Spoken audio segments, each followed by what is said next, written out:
চোখের সামনে বলিউড বাদশা, অথচ তাকে চিনতেই পারেননি নিরাপত্তাকর্মী। সামাজিক যোগাযোগ মাধ্যমে ঝড় তুলেছে শাহরুখ খানের এই একটি ভিডিও, যেখানে মুম্বাই বিমানবন্দরের চেকিং লাইনে একেবারে একজন সাধারণ যাত্রীর মতোই ধরা দিয়েছেন বলিউড কিং। ২৯ জানুয়ারি মুম্বাই বিমানবন্দরে পৌঁছান শাহরুখ খান। আকাশি রঙের হুডি, জিন্স প্যান্ট আর মাথায় কালো টুপি। এমন লোকে দেখে নিরাপত্তা কর্মীদের চোখে যে তিনি শাহরুখ খান তা বোঝার উপায়ই ছিল না। ভাইরাল ভিডিওতে দেখা যায় চেকিংয়ের সময় একজন নিরাপত্তারক্ষী তাকে থামান এবং সানগ্লাস খুলতে বলেন। মজার ব্যাপার হলো, এখানেই ঘটে আসল ঘটনা। নিরাপত্তারক্ষী তখনও বুঝতেই পারেননি সামনে দাঁড়িয়ে আছেন কোটি ভক্তের হৃদয়ের রাজা।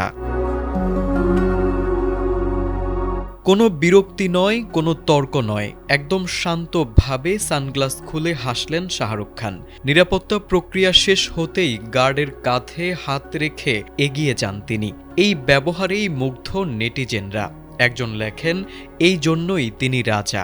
আরেকজন বলেন, একজন দায়িত্বশীল নাগরিক হিসেবেই তিনি নিরাপত্তা প্রক্রিয়াকে সম্মান করেছেন।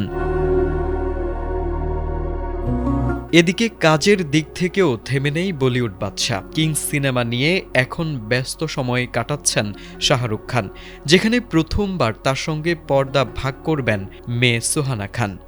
সঙ্গে থাকছেন রানী মুখার্জি, দীপিকা পাডুকোন ও অভিষেক বচ্চন। সিদ্ধার্থ আনন্দের পরিচালনায় সিনেমার পোস্টার ইতোমধ্যেই নেট দুনিয়ায় আলোচনার কেন্দ্রে। তারেক আজিজ, এটিএন বাংলা।